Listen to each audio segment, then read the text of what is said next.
Jika sebelumnya kita telah menyinggung perihal gelombang serangan rudal dan roket Rusia ke Ukraina, di mana dua rudal menghantam wilayah-wilayah Polandia yang notabene adalah anggota Fakta Pertahanan NATO. Namun baru-baru ini tim Fakta Pertahanan Atlantik Utara, NATO, menyatakan bahwa Polandia dihantam rudal dari Ukraina yang salah sasaran. Namun, NATO menegaskan bahwa Rusia merupakan pihak yang seharusnya disalahkan terkait salah sasaran rudal Ukraina yang menewaskan dua orang itu.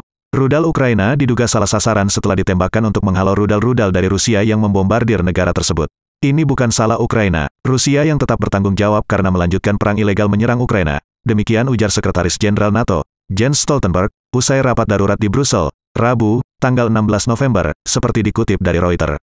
Stoltenberg kemudian mengatakan bahwa tak terbukti ada kesengajaan dari pihak Ukraina sehingga rudalnya menyasar ke Polandia.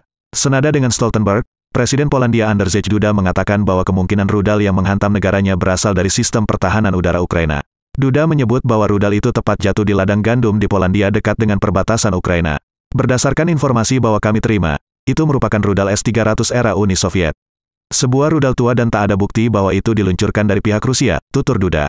Dengan demikian, Perdana Menteri Polandia Mateusz Morawiecki menegaskan negaranya tak perlu mengaktifkan Pasal 4 Kesepakatan NATO. Pasal tersebut berisi bahwa NATO berhak melakukan serangan terhadap pihak atau negara yang terbukti menyerang anggota mereka. Setiap anggota pun berhak meminta tindakan itu kepada NATO. Rusia sendiri menuduh, NATO sengaja mencari cara untuk memulai perang dengan mereka, namun cara alasan kotor mereka selalu ketahuan dan tidak bisa ditutup-tutupi.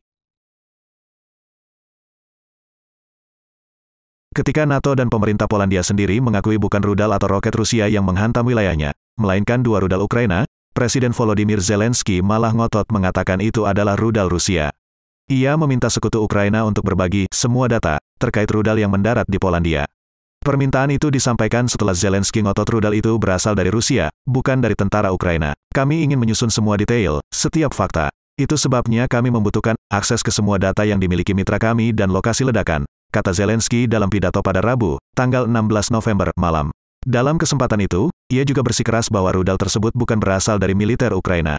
Saya yakin itu merupakan rudal Rusia, berdasarkan laporan militer kami, Zelensky menekankan. Zelensky mengatakan Kyiv belum melihat bukti rudal itu milik Ukraina dan mengatakan negara mereka harus menjadi bagian dari penyelidikan. Rusia sejak awal juga telah membantah menyerang Polandia dengan rudal. Kementerian Pertahanan Rusia bahkan menilai tudingan Ukraina merupakan provokasi. Namun, salah satu pejabat AS menyampaikan dugaan awal ledakan itu bukan disebabkan Rusia, melainkan karena pasukan Ukraina yang tak sengaja menembakkan rudal ke Polandia. Pasukan Ukraina itu disebut bermaksud menembak rudal Rusia yang masuk ke Ukraina, namun menyasar ke wilayah Polandia. Namun Sekretaris Jenderal NATO Jens Stoltenberg menegaskan Rusia masih menjadi pihak yang seharusnya disalahkan terkait salah sasaran rudal Ukraina yang menewaskan dua orang penduduk Polandia itu. Rudal Ukraina diduga salah sasaran setelah ditembakkan untuk menghalau rudal-rudal dari Rusia yang membombardir negara tersebut. Ini bukan salah Ukraina, Rusia yang tetap bertanggung jawab karena melanjutkan perang ilegal menyerang Ukraina. Demikian ujar Sekretaris Jenderal NATO Jens Stoltenberg, usai rapat darurat di Brussel, Rabu, tanggal 16 November, seperti dikutip dari Reuters.